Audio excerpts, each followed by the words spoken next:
I have this, which is like just the open house. And that'll be in a frame. Then I have the sign-in sheet. Perfect. And I know I have my purple notebooks, so I'll be doing those. But then I have like remove your shoes, because a lot of people like don't like stuff in their house. And then I have my basket for everybody to put stuff in. So hopefully I'm getting ready. You are. No, that's perfect. And I'll send you the rest of that stuff over and make sure we get it out to you so you're set up for success. So perfect. I'm trying to get clients. It's just been everything like my 3 clients I was working, they all had to leave the state for jobs. So their employers took them out of state, and I'm like, okay, here we go. Did you work with them to see about doing a referral to where they're moving to help that? Yeah, they're only going to be in their other situations for 6 months and then possibly coming back. They don't know where they're going to end up. So one's 6 months, one's 9 months, and the other one's 6 months. I had to think, yeah. Well, I will tell you this, Chandra, listen to what these ladies have to say today, because there's a few questions that I think will help you with that. Okay. And just, again, you just have to keep at it, keep on top of them. So absolutely. But I will get that stuff sent off to you. All right. Sounds good. Thank you. Perfect. Thank you. Yes. Good morning, National Realty Guild agents. I'm so excited for today. I think we have some powerhouse agents, that are a part of our top 20 agents here, and I'm really excited. Thank you so much for asking the questions. I got a lot of personal messages and emails around this, so I'm really excited about that. I wanted to make sure that you guys remember we have a CE class coming up on the 17th, which is fully booked out. So that one you are not able to register for anymore, because we have over 60 agents coming to that, which is amazing. So excited. But the one class that you guys can sign up for is on April 24th, and that is with Stuart Title. And it's actually a lead gen class that they are putting on for us. It's a lunch and learn. If you're not using Stuart Title right now, they've got some really good resources for you in that lead gen category. So check out the Facebook Connect page, and you can sign up to be part of that on there. We have a lot of new agents on the call today, and I will tell you, new agents that have reached out to me, I'm trying to get them on the Tuesday calls, and then I'm also trying to get everybody on that Facebook Connect page, because that's going to be where all of our information is. So please let admin know if you need help getting to either one of those areas. And remember, you can always watch these back. They are in Suite Assist under the recordings. So that is one thing. Liz Reynolds was on a couple weeks ago talking about buyer rep. I've been sending that video out to so many agents. So again, there is resources here. Just make sure that you're asking the admin where to access those. So without further ado, we have 3 top agents that are going to be asked questions today that you guys had sent in. So I'm going to start the floor out by having them introduce themselves and basically tell us how they got into real estate in the areas that they work in. So Liz, why don't you take it away, and then I'll have Ivonne, and then we'll keep moving forward. It's ironic that Yvonne's on this call with me, because that's how we started, right, Yvonne? Yes. Yvonne was a loan officer before me, but I went to work at her company as a coworker. In 2002, Yvonne and I were both working at a mortgage company called the Irwin Mortgage. And we became like a little tight-knit family. We were really close. And in 2006, when the market was changing, or 2005, I left to pursue teaching, got my teaching license and taught for many years, but Yvonne and I stayed friends. And when I started to realize I kind of started to hate teaching and it wasn't paying the bills and I wasn't finding what I wanted, I reached out to her and asked her how the market was going. And in 2013, she tried to convince me that being a realtor would be a good idea, that she loves what she's doing and she's very good at it. But I had just had my first baby and I was like, I can't haul a baby around to showings and nights and weekends. So I went back into lending and I was a loan officer again. But Yvonne and I did some business together, and she would always just say to me, you'd be a good realtor, Liz. And I finally got smart and listened to her. And in 2019, I got my license and I worked with her and her team, which is really dynamic and strong. But I think that it wasn't exactly what I thought I wanted. So I actually left NRG and I went to work for a different company under another team. that actually became quite disastrous. And I realized my mistake a second time, should have listened to Ivonne every time. And I came back to NRG, and I've been back since August of 2019. I only left for a few months. And just a real quick blimp. It was hard, those, you guys, it's really hard. I think having the lending background, and I think Ivonne can speak to this, having that lending background and understanding the mortgage portion and understanding the cost, the fees, and the process was priceless for me to be a good realtor. So it wasn't as hard for me as someone completely coming in the industry. And I do acknowledge that my background and experience helped. So I think that's really key to know. And I definitely will say, when you hear stuff today, I'm not an average realtor. I'm not an average person, I'm sure, in a lot of ways. I'm not an average realtor. I don't do things like maybe that would be cookie cutter, but I do a lot of training, so I know what works and I implement it my own little way. Perfect. Thank you, Liz. Hi everyone, my name is Ivonne Delgado. I was a loan officer from 2000 to 2013, and I'm real estate agent from 2006 to now. We have a team of right now maybe 9 agents. You know, I think I love what I do. This is my life, it's my full-time job. What else? Correct. Thank you, Ivonne. I'm Elysia McDunn. I've been licensed now for 7 years. I got into real estate because my husband and I have flipped homes for a little over 20 years now, and we own rental property. So that's what made me want to get into real estate and actually get licensed. And I've been with NRG, is it maybe just about a year or a little over a year now? So I was with Bridge Realty before that. And I switched because I got licensed in Wisconsin as well. And at the time they were not licensed in Wisconsin. So I've heard that a time or two, I will be honest. I'm actually going to throw out this question to all 3 of you because this was the #1 question we got. And what it is how do you get your leads? Again, this is very non-traditional, I think, for some people, but for me, it's legitimately working my personality. I talk to everybody. I just really interact with people really well and easily. And I can throw in the fact that I'm a realtor in really casual conversations. Like, oh my gosh, I love coming to this restaurant. I'm a realtor and I'm always in my car, but I'm nearby here, or I go out of my way.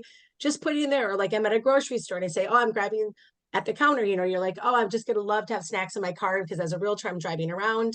Oh, really? How's the market going? I just think it's really casual that way. You don't have to be in anybody's face about it. I personally do not pay for marketing. I don't have a CRM that I use actively. I closed 25 deals last year, 10 of which is with a specific investor that I work with a lot. So 15 of them were natural leads. But that investor, by the way, I obtained him as a client because I went to a closing where I sold the property to him and he showed up. He's from out of state. He normally doesn't go to closings, but he happened to be in town and went to this one closing. I was there. He said my customer service was amazing. He really liked me. I gave him my card, and over 6 months, I gave him a lot of off-market lead opportunities, and just I thought outside the box, he said. And now I'm his only realtor, and he says I'm the best realtor he's ever worked with, and we do several deals a year together. So, I mean, I know that's very unique that happened, but also my sphere of influence, obviously talking to friends and family. Some of you, I think, if you probably don't realize it, you don't even have on Facebook that you're a realtor. Your LinkedIn doesn't say you're a realtor. You don't have to be full-time to have that be on there, but especially if you're a full-timer and you think this is my full-time job. I have a client who wanted me to mentor them, and I went on and I was like, you don't even have that you're a realtor.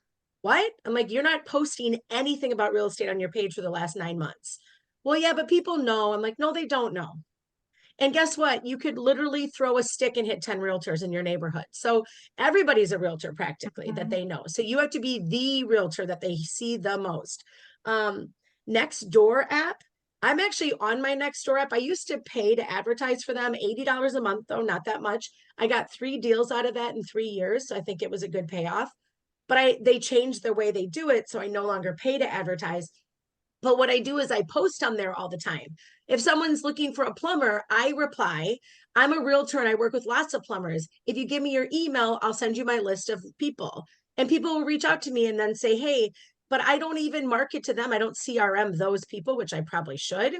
But it's just a way for me to constantly say, I'm a realtor. I have no problem saying I'm a realtor. I talk about it all the time. Somebody said Stewart Title, you can pay $25 to Stewart Title to pull a farm lead of names and numbers, an unlimited number. I don't recommend an unlimited, but focus. So if you just want to get started, you don't want to pay a monthly fee, go to that Stewart Title training and get their $25 farm. But honestly, I think the biggest thing, and for me, that was very different, is my personality is how I get most of my leads. I did teach a lot of first-time home buyer classes for 3 years, but I haven't taught them in a year. But clients from those classes still call me, remembering me and wanting to work with me several years later. Okay, yeah. Okay, for me, when I came to this country, I didn't know anybody, no one. You know what I did? I opened the phone book and I started calling all the Hispanic names on the directory, and I got tons of leads, right, Liz? She was there with me. I mean, we were crazy, The first year I was the top producer in my company. Right now, everything have changed. I believe in marketing. I used to spend a lot of money in marketing, but everything has switched. Before it was the newspaper, the magazine. That doesn't work anymore, The last couple of years, I think last year I spent like $30,000 on Facebook ads.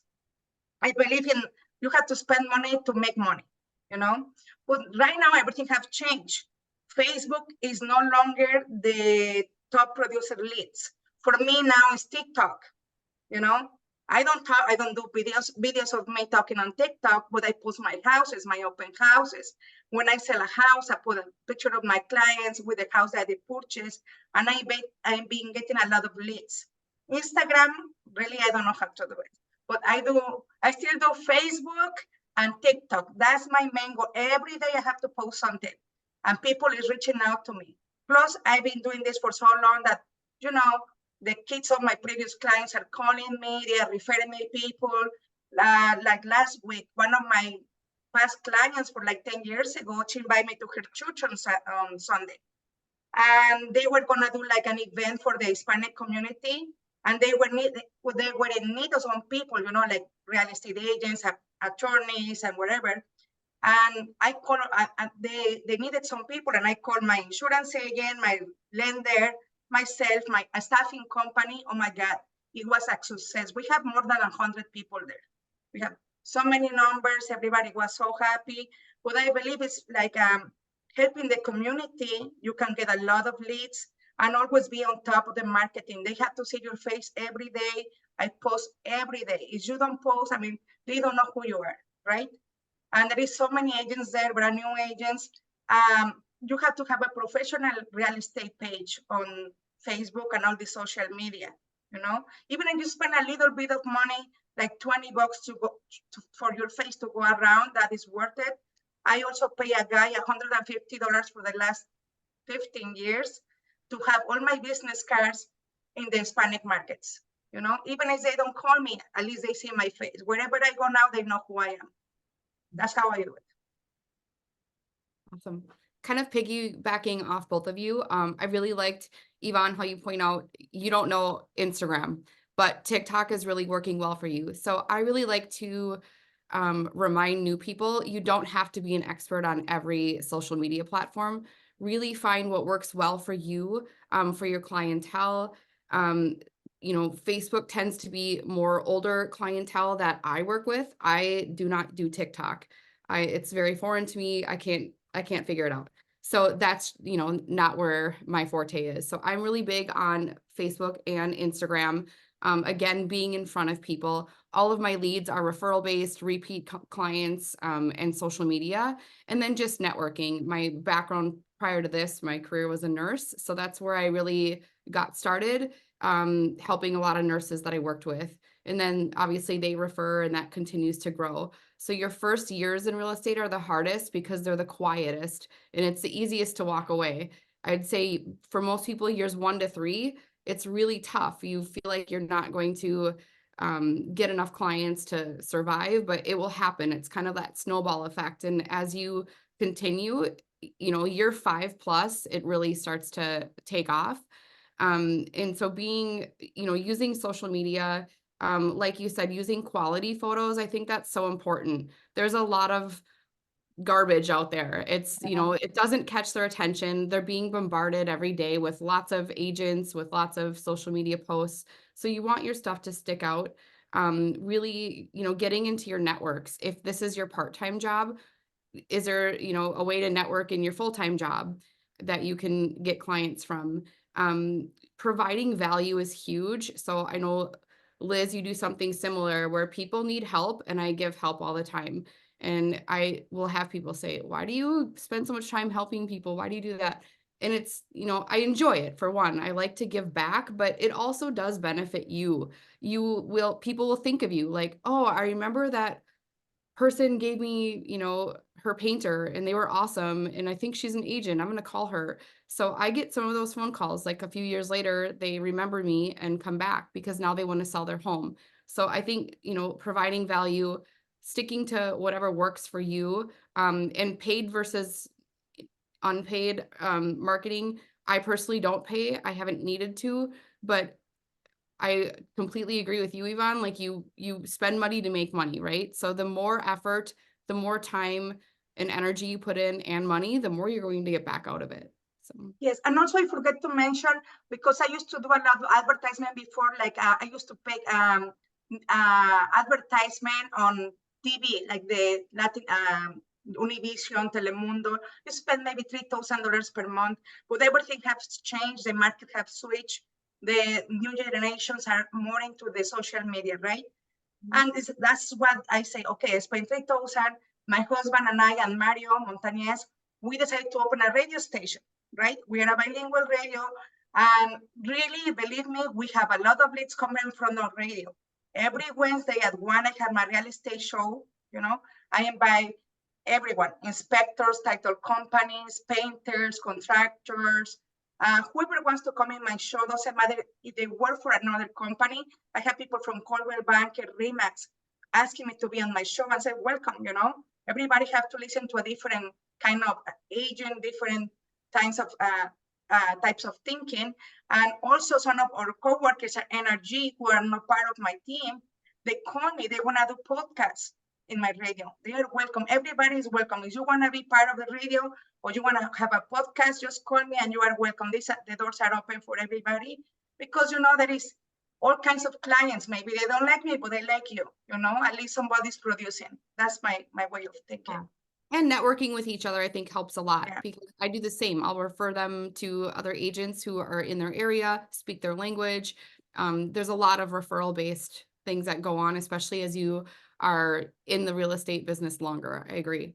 Yes, and every time we get in the radio, man, we have like at least 100 people or more watching us and sending questions. It's really nice. People just to get more information from all these kinds of guests that come to the radio. And speaking of that, I think the really important thing when you talk about like the networking and the referral stuff, you don't have to know everything about real estate. You can pick a niche. Like we all kind of have a little bit of a niche, right? So it's okay to not know everything about everything, especially early on. But if you refer business to another agent, you can ask them, like, can I learn from this from you? Of course, I want to refer to you, but I want to ride along to learn along the experience. Or, pick if it's first-time home buyers, then you better be going to all of the DPA trainings. You better go to all of the stuff to know everything about DPA. If it's new construction, then you should be visiting builders. You should go out and introduce yourself to builders. You should go to job site and see if you can become a list. Some builders will not have an exclusive listing with one specific agent. They'll let more than one agent list their properties, or you can sit at open houses. You guys, I've gotten plenty of leads from open houses. And the other day when I posted my house out in Medina, a $929,000 house, do you know how many agents said they wanted to open houses? 0. Nobody. Why would nobody want to host an open house? I just don't understand it. I would host open houses anytime for anybody. Some of you don't like talking to people, and I understand that, and that maybe is your personality, but this isn't really the best industry if you don't like talking to strangers. I have a 7 and 10-year-old, and I cannot tell you the number of times we'll be in public and my kid will say, Mom, stop talking to strangers. They hate it, right? But like, Ivonne, I know you very personally. She is no way doesn't know somebody by the end of the night. If she goes somewhere where she doesn't know people, she will know half the room by the end of the night. So if you're also, by the way, you guys should be on the NRG Facebook page. That's where people are posting stuff. So if you want to, you guys should post, I want to host open houses. If a house hasn't sold in one weekend, ask the agent if you can host an open house for them the next weekend. If you are out in your community and you see an NRG house in your neighborhood that you like, call that agent and say, hey, can I do a Facebook live video from your house? Can I do a Zoom or, meeting, or can I do a YouTube something? Or go to a neighborhood where you love the houses, especially if one isn't selling and it's in a price range and neighborhood you want. The agent is not going to be mad that you went on your own as a realtor. It's called a broker tour or a realtor tour, and put it all over social media. People love that algorithm of you being in open houses and you being in, that's their way of getting from their office desk to see the inside of a 929,000 5-bedroom house. I mean, shit, you guys, I hadn't even been in the house before, and it was my cousin's house. And I'm walking around like, this place is gorgeous. People loved that video because it's a little bit like, well, maybe you're old enough, but Ivonne and I used to watch a show called Lifestyle of the Rich and Famous. Remember that show with Robin Leach? It's a little bit what people love. So if you're not doing those things, people don't know you're in the business. So Facebook Live is free. Instagram Reels are free. You're out and about doing something real estate based, post it. And mind you, Ivonne posts every single day about her business, and that's great, but they say you got to mix in personal, which she does. She's not just slamming people with real estate. She's very personable. I know that Elysia knows that too. Like, they don't want to see that you're just a realtor, so make sure to do that. Another real secret on your sphere is go through your Facebook list of friends and family and see what they're up to and pick 5 people for the next 10 days to post and talk to those 5 people that you think deep down might be clients. Now, don't ask them, hey, do you want to sell your house? Just say, hey, I saw that you went to the football game. That looks awesome. So pick 5 people that are active on Facebook and talk to them and comment to them through their social media constantly. And eventually they'll say, hey, what are you up to? And then you share that you're in real estate. Don't slam it at them. But that was something I learned in a class, that 5 people for 10 days, track them on Facebook and just comment. Be out there engaging with them, and eventually they will come to you to ask you what you're up to. Some people do that as phone calls. I'm not really big into the phone call stuff, but some people say call 5 friends and family members a day and just check in with them, and eventually they'll ask you what you're doing. You say, well, I'm in real estate. I sold a couple deals this week, had this awesome open house. You don't have to ask them if they want you to be their realtor. Just talk to them. And on a side note, if a friend or family member doesn't use you as a realtor, that's not a bridge to burn, you guys. It's not. If somebody doesn't use you that you thought should, just reflect on yourself on maybe why they didn't. And you can maybe ask them, but they're not responsible for your income. Don't burn a bridge if somebody doesn't use you. Most of the time it's a blessing. Working with friends and family is extremely difficult. And a lot of times they will come back and tell you, I regret not using you. They'll have a bad experience. They'll want your advice. So I completely agree with that. You keep your head up, you smile, you encourage them. You don't give advice because they're under contract with someone else, but tell them that you'd be happy to help in the future. But you support them and you brush it off and keep going, because a lot of times it is a blessing in disguise. And off of that, Liz, that's important, engagement on social media. So you have to actually engage with others. You can't just post. They won't see it as much as if you do engage. That helps your posts show up in their feed. And also huge, the open house thing, using other people's open houses, new construction open houses. When a lot of new people ask me, well, what do? I don't have a listing. I don't have anything. There's tons. Go to the new construction sites and go through all of their models and film a bunch of content. Host opens for, any of us. I have a lot of people that will do opens on mine as well. And I'm more than happy to let them. I sadly don't have the time to anymore. I enjoy it.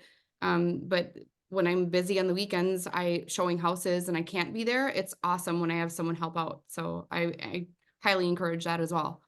Yes, and also there is a place on Facebook, if you have a professional page, that you can add the event, you can add the open houses. I will do it like 4 days before the open houses. Last week, I have an open house. 4 of these, I have 17 people walk through the open house. 4 of these families, they came from my Facebook. They are my followers and I didn't know them, but they were there. I send them to get a pre-approval with my lender. We already have 2 offers accepted on those people. That's I know it's awesome. working. Yeah. Yeah, I'm gonna just basically reiterate a couple more things, and then we've got to move on to some more questions. Again, if you guys are not doing open houses, please put it on the Energy Facebook Connect page. I'm the same way as Liz. I did an open house last week in Apple Valley and had 20 people walk through, and 7 of those groups were not represented by buyers. And guess what? Those are leads for me. I don't ever see an opportunity as a negative. I see it as a positive. If all of them were represented, I don't really care, because I'm going to treat them the same way that I would treat anybody. So don't forget to invite a lender partner to your open house Yes. with you if you don't want to be alone, or you want somebody who's dynamic that can also sit there and chit chat. They want to come, right, Ivonne? Lenders want to be invited. Find a lender partner that's hungry for business like you are, that's working it, that's shaking it, that you like their personality. They'll double market for you. They'll hand out stuff. And then if you're upstairs talking to a client, when someone else comes in the door, the lender's there to greet them. It was a great, I team effort with a lender, and we had a great time. Absolutely. We did touch on a few questions. You guys touched a lot on advertising, and we're going to skip over that question because I do feel like we did address it. The one kind of piggyback question I have for you is, how are you, as a new agent, how do you know what to budget for advertising? I can just, yeah. I recommend that they don't pay in the beginning. Just there's nothing worse than not having income and then spending money. So I encourage them, use every free platform you can. Social media is huge. If you go to church, spread the word, get your business cards out, network at events. That's really big. Sporting events, or if you are going to do things, I would do like, I think I did the lacrosse team. It was like $250, but I'll be on all of their paperwork. You know, it's little stuff, but it didn't cost a lot to get your name out there. So I encourage people to use anything that is free in the beginning. It's just, you're new. It's nothing more stressful than trying to pay and then not having a guarantee, you know, lead come in from that. I heard a marketing trainer say one time, though, that if you do pay for marketing, let's say, and you get 1 lead from it, you need to take 1/3 of that income that you made off that and put it back into advertising again. And if possible, eventually it rolls into where you don't even have to pay for marketing. Your leads pay for your marketing, is what he said. And I get being hungry. Like, you guys haven't heard my story. It was June of 2019 and I had $62 to my name. I was broke. And I was, you know, over 40, and it was embarrassing and really stressful. And then 3 months later, I had 62 grand. So, I mean, this industry is really weird like that. But I agree 100%. I still don't pay for any marketing. I don't have a marketing budget. I know I probably could and should, but eventually maybe I'll get there. But you guys, there's a lot of ways to get business for free. Teaching classes, first-time homebuyer classes are free for you to go learn how to teach.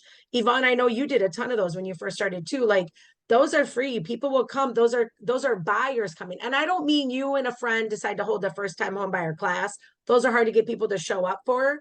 I'm talking about the Minnesota Housing First-Time Homebuyer Certificate class, especially this new first-generation homebuyer class they're about to release. There's so much marketing and advertising. A lot of people, you have to attend the class before you write a purchase agreement in order to get that $35,000. So people are going to want to take the class.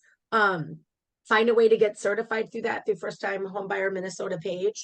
But yeah, I wouldn't pay at first, but your first closing that you don't need to pay your bills, set $500 aside and then keep rolling that 500 as your leads come through, because leads will come through some advertising.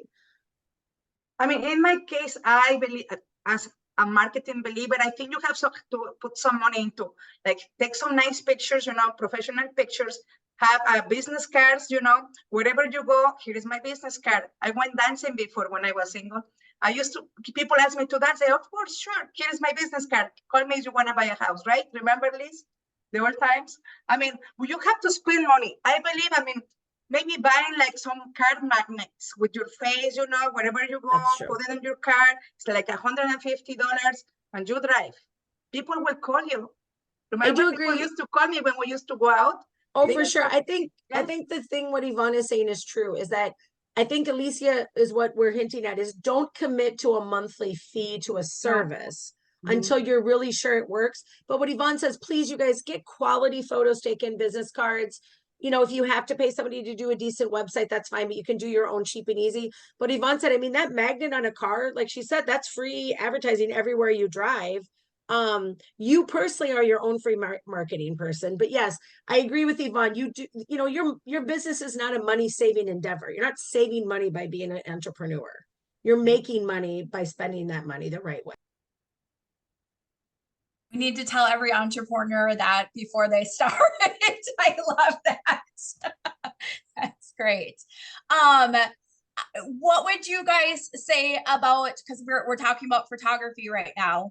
I just went through the expireds list this morning and literally was handwriting postcards and leaving messages. Some of the listings that expired didn't have professional pictures. And I'm like, first thing I'm going to talk about, what do you guys think about professional pictures, staging, and who pays for it?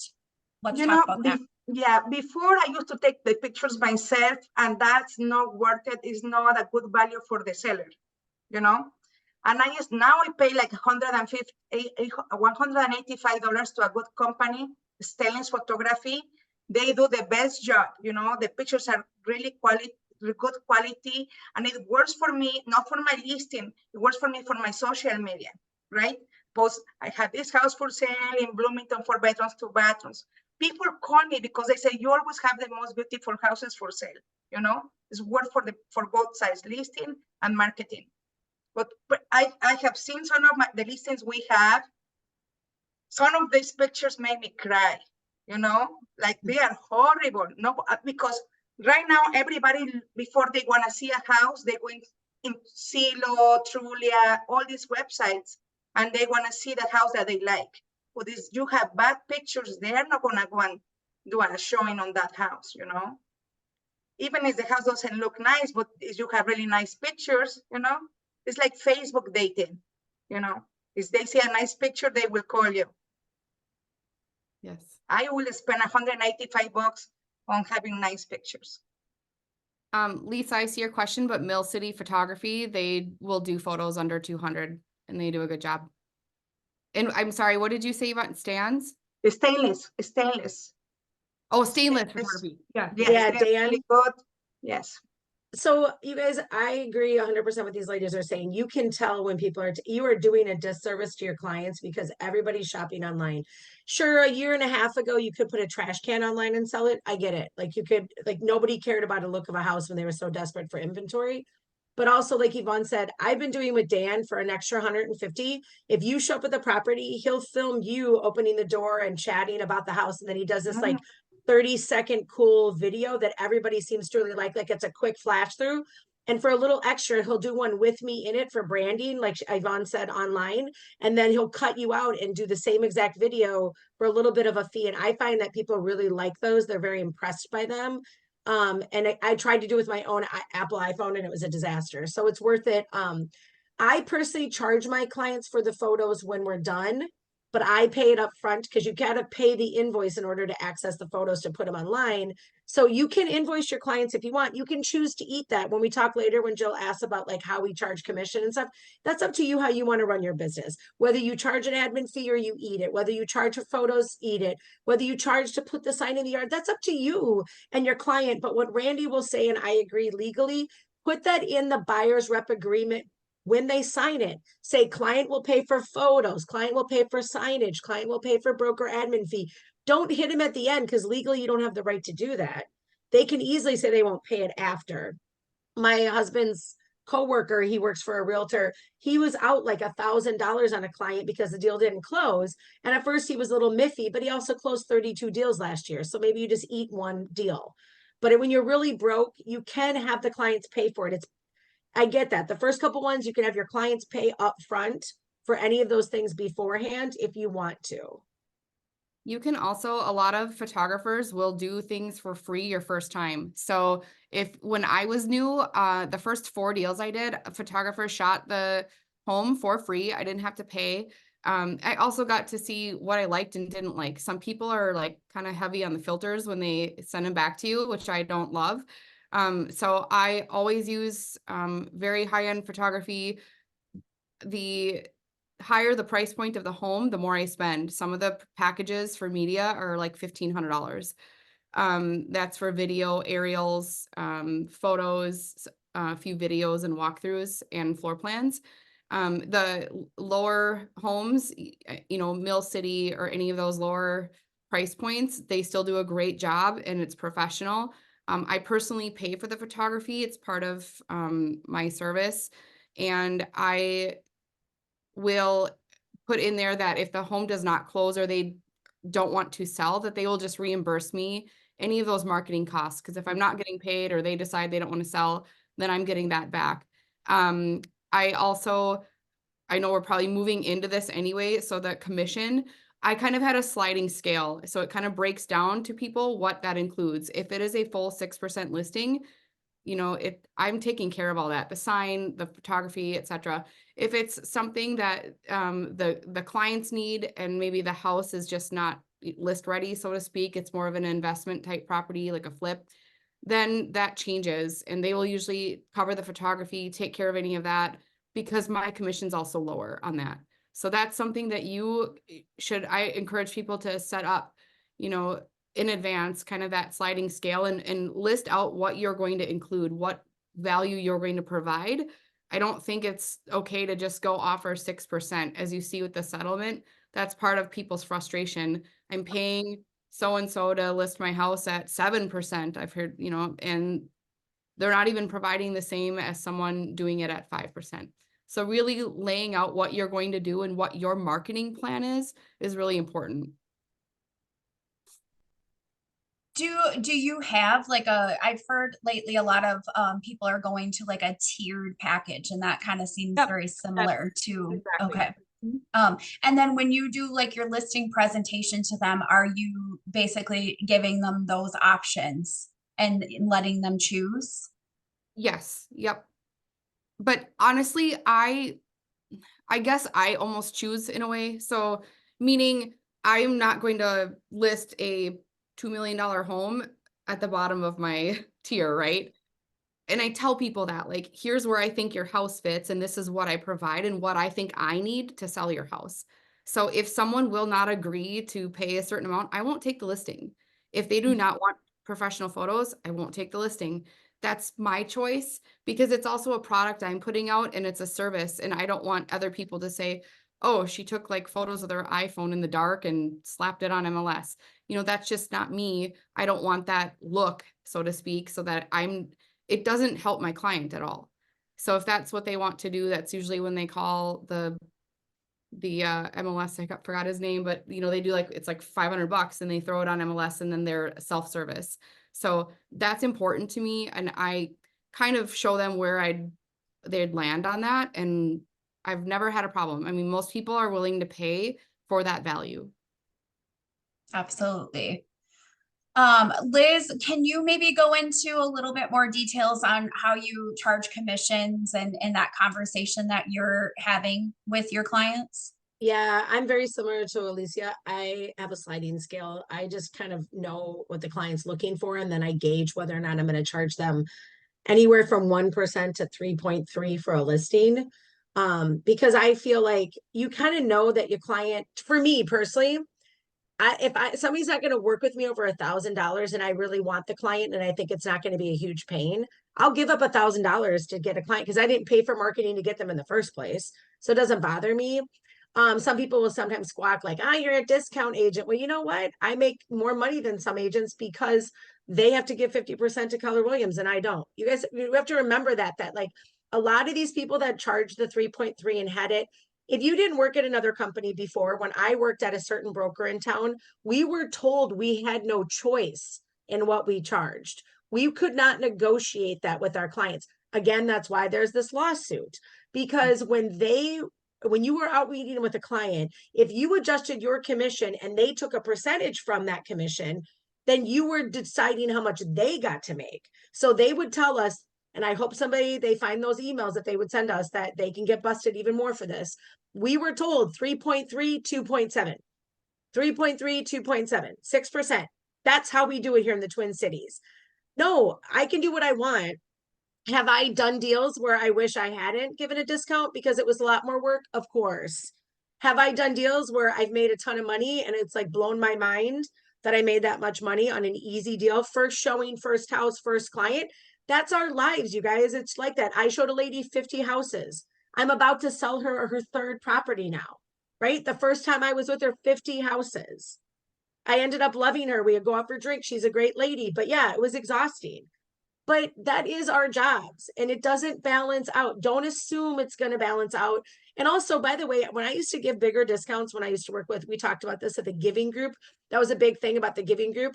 You guys know what? Half of those clients I will never hear from again. I gave them a big fat discount and I don't hear from them. I'm not bitter. I'm just saying it doesn't work to give a discount to assume you'll get business from it later. You have to be able to walk away from the deal feeling like you did what you needed to. And if you're mad, then it's on you. There's this comedian I really like that says, if at like 9 a.m. on the way to work, you're at a stop sign and some guy cuts you off and you're pissed when he cuts you off, that guy's an asshole. But if at 3 p.m. that day, you're still mad, it's you're the asshole.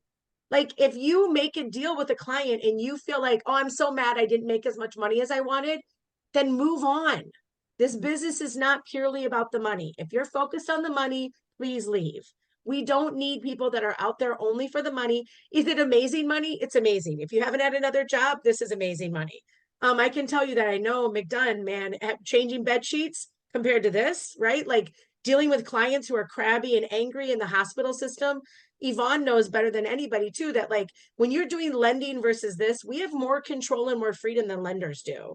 Like there's so much about this business that if you can make $1,000 selling a house, that might be the best income you can get from a deal, be happy.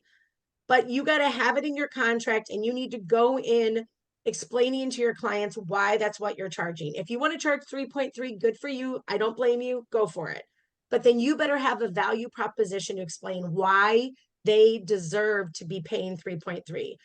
And full disclosure, my cousin's property, this $929,000 property, I'm sorry. I think charging 6% to sell that house, which is $54,000 in commission, is highway robbery. So I didn't charge that and I didn't have the buyer's agent get paid that and nobody squawked and everybody was happy and we're going to close a good deal. And if you don't think making $18,000 for a bunch of push and paperwork, then that's, I mean, crazy for me. That's crazy. That's more than some people make in an entire year, you guys.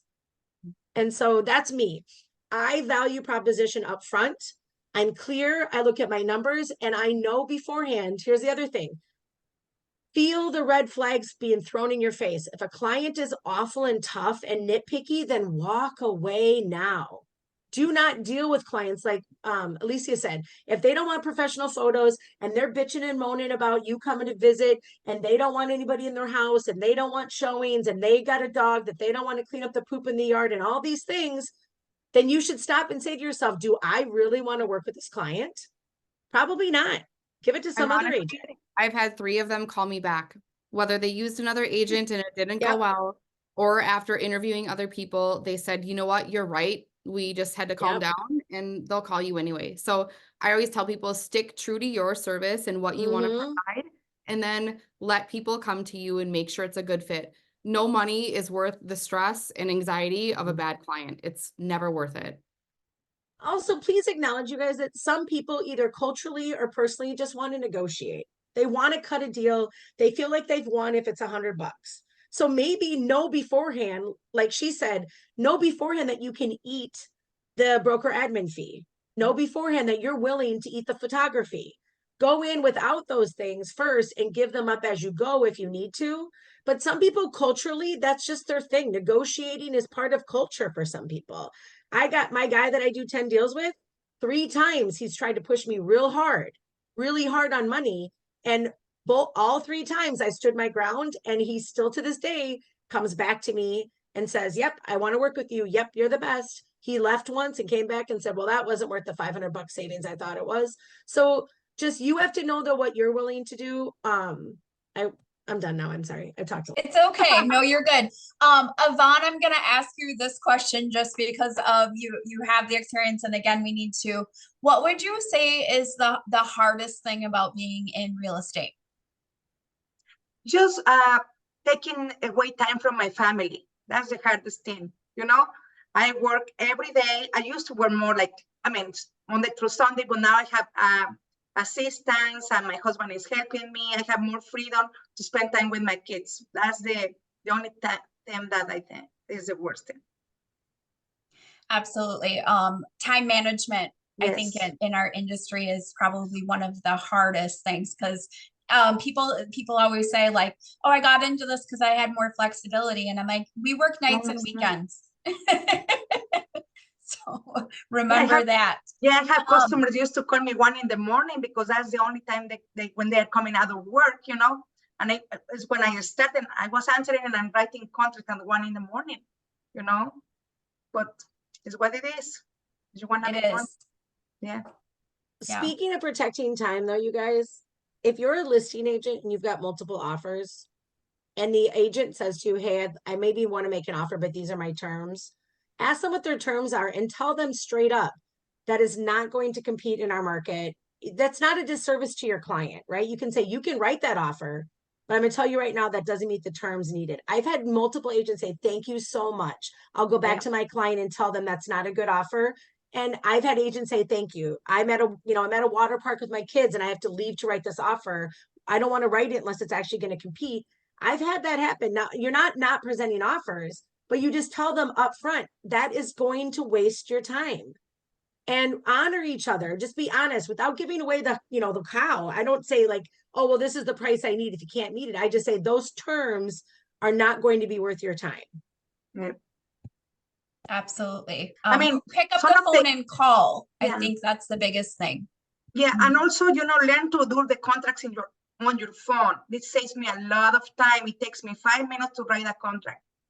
Before I used to come to the office, write the contract. Now, 5 minutes on your phone. When I first started working with Ivonne, she hand did each one on the computer, and now she knows templates, right? Like templates are also a big way to save yourself time. Make templates of standard offers, and then you don't have to click those stupid buttons that are really easy every single time, right? So I remember back in the day, we used to, oh my God, way back in the day, we used to have to put them on paper with a pen. Too funny. I always hear agents say that have been in the business for a really long time. I had to go down to the association and look up the listings in the book. And I'm like, oh yeah, no, we've come a long way and we're not on a DOS system anymore. So that's even more of a privilege. The one question that we did not get to all these questions, and again, we will continue to keep having these agent panels. We'll bring in different agents and give that value back.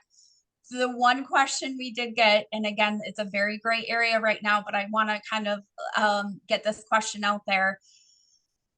The NAR settlement, you guys' thoughts about it and how you're going to move forward with your business because of it, explaining it to clients and how it's just affecting your day-to-day right now.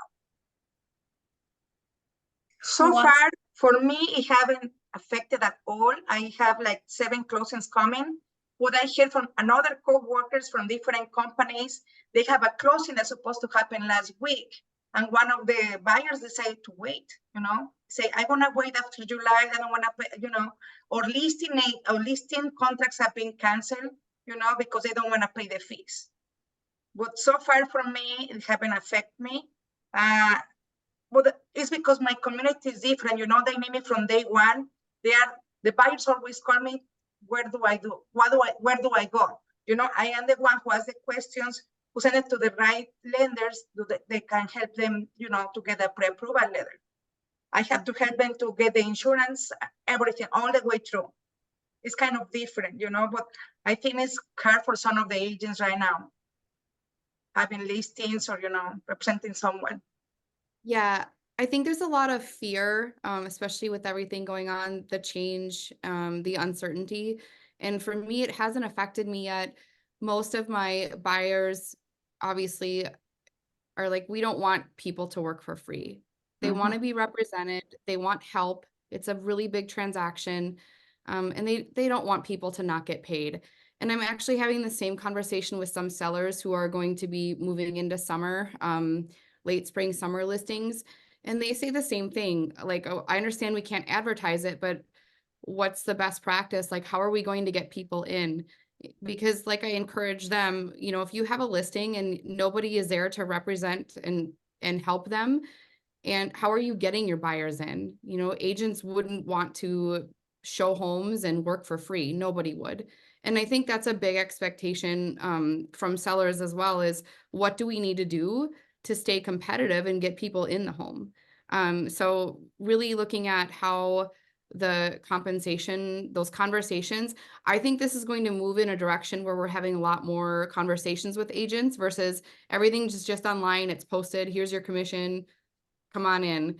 There will be a lot more conversation, and whether it's seller concessions that are listed and networking and sending out emails, since it has to be direct instead of online, I think it'll just change a little bit how we do the business. But I do think people will continue to be paid for their value and assisting buyers and, you know, helping with the sale. So. You know, but I have seen like lately there is some ads going around in the Cambridge area. There's a full listing for 1%, buyer representation for $3.99. It's like, you know, that's gonna be a big competition. They have, and they've had that. They've always had that. They have the flat fee, the 3,500 flat fee listing. I mean, there's always going to be those like discount brokers or is it Mo, the guy, it's like $500. They just flip it. Yeah. I mean, he's been around forever, and it's just quantity over quality for him. But yeah, for sure. That's what I tell everyone. And there's agents that charge, you know, 7-8%. And then there's people that are 6% only. There's people doing 2%. There's room for everyone, right? So it's about the value you provide and you know, the value you're worth, your self-worth as well. So for me, I will not list a home for $3,000. Sorry. I put a lot of marketing in. I pay for photography. I pay for a staging consultation for every single one of my sellers. That's $300 out of my pocket. So those things are important to me because I want them to get the most money on their home. And I think it's just all about the value you're going to provide and your self-worth. And it's just something you'll have to negotiate a little more probably, but I think it'll be okay. It's just a little change and, you know, uncertainty. Maybe we should open a new association and drop MAR, you know, and NAR, because they didn't do a good job for us. That's true. Yes. But also somebody mentioned about the first time home buyers program. You know, they required for the Minnesota Housing 650 scores, you know, but there is another program that they are there with 620 scores with 1% down. If they want to know the lender, call me. Yeah, that's a big thing. Like Ivonne is saying, if you guys are not working with a lender partner to learn about the process, learn about the programs, that's a big thing, right? Attend every lender event you can to learn about their programs. I mean, things from specifically focused on government loans for people 62 and over, 1% down, grants. Some of these companies are able to do like a gift to a client. I think we all can say that, like, some clients don't want to wait until their credit score goes up and then the money out of pocket goes down. Some people are willing to put 20% down to get into a property. I mean, there's all sorts of buyers out there. I like to say to people, like, I try not to say like, no, I can't help you. I just say not now, but let's find a way to get you there, or let's work on it. The other thing too, sometimes, is you have to acknowledge the fact that your buyer or your seller has a plan that it doesn't have to be your plan. Right? Like, maybe you want them to list with staging and cleaning and not, you know, be whatever, but maybe they just want to be as is with a messy house and they don't care. Your buyer might want to come in with money from mom or dad or borrow their 401k. Like, that's their decision to do. But there is no reason somebody can't buy a house if they don't work with the lender with a plan to get them into place. If somebody wants a house, it's just like a diet plan, right? Like, if you want to lose 50 pounds, if you really listen to your trainer and your dietitian, you'll lose the 50 pounds. If somebody really wants a house, the reason they don't have a house is they're not working with the lender or you, outside of the fact of systemic broken problems in our system, right? Outside those systemic broken problems, somebody who really wants to buy a house, if they work within the system, we can get them. Maybe they can't get a house in Wayzata. Maybe they can't get a house in the exact neighborhood they want and the exact price they want, those certain things, but they can get a house. That's sometimes a problem too. We all know, right? Like, sometimes I feel like I'm you know, the barrier is that there may not be a house. I mean, right now there's no houses, right? It's still a problem. Oh, I was also going to say, just for the newer agents that are on, something that helped me when I started was I met with 3 different lenders. They love to talk about their products. And so I met with someone from Bell Mortgage, some of the bigger ones, and then some of the smaller ones. And what I found is it was great to take notes and meet with them. I spent like 4 hours with a few of them, but they have different programs. So some people can do, like, especially the brokers. I work with Todd a lot out of St. Croix Home Loans. They're their own broker, but they have a lot more products and they're not as strict as some of like Bell Mortgage. But Bell's fantastic and a lot of other agents love them. So take the time to just call them up, meet for coffee, and let them explain their process. Ask all the questions and things you don't understand about loans. It is awesome. You'll be more familiar when people ask you about VA loans or FHA. And if you don't know about that, it feels so good and you're more confident when you meet with them and you take notes. And then also title company. I mean, I sat down and I was like, all right, quit, what is that word? And they're like, quit claim deed. You know, all those things when you're new and you have no idea what it is and you're almost embarrassed to ask. It makes you feel so much more comfortable if you just go sit down with a title company, ask about the process. They give you some really good advice that actually helped me go on my listing appointments to ask those questions. Are you married, recently divorced? Huge. I've had a few people where I'm like, oh, that really changes things. We need to, you know, figure this out first. So meet with lenders, meet with title companies, inspectors. They love to take people out and they'll go through a home and their whole process. And it's really helpful when you're new. And it also gives you some content to, again, post on social media to help you get clients because they see that you're knowledgeable by using your resources. You don't have to know everything, but you're working with the experts in the field who do. There is a few words that came up in our conversation today that people might not recognize, but one of them being value proposition. I've heard you guys say it. You've explained what your value proposition is, but what I've also heard you say is like stick to that value proposition and don't waver from that. The other thing that consistency. I feel like you guys have this consistent pattern that you're able to then keep going and is actually paid off for what you're doing. So thinking about from when you guys started to what you're doing now, it's just that consistency. Ivonne talking about, you know, doing her radio. I'm like, oh my gosh, I want to know more about that.